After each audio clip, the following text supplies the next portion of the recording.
white monolith lays still. The camera glides along the PlayStation 5's sculpted outer shell, pausing at the subtle dust-catching vents, an intentional design, channeling debris away to prolong the console's lifespan. Smooth overlays mark the shell's layered construction, hinting at Sony's philosophy, endurance through both form and function. With a gentle motion, the shell parts to reveal a massive, sweeping fan, its 120mm blades dominating the frame. Designed for silent efficiency, this fan pulls cool air through every chamber, while a labyrinthine heatsink absorbs and dissipates heat along a carefully engineered airflow path.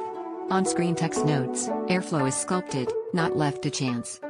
A slow pan unveils the heart of the machine, the motherboard and its central APU, bonded to a shimmering pool of liquid metal.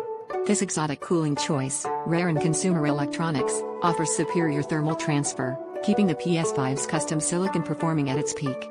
Nearby, the power supply's shielded form and the storage expansion bay are highlighted, each component strategically placed for heat management and future upgrades.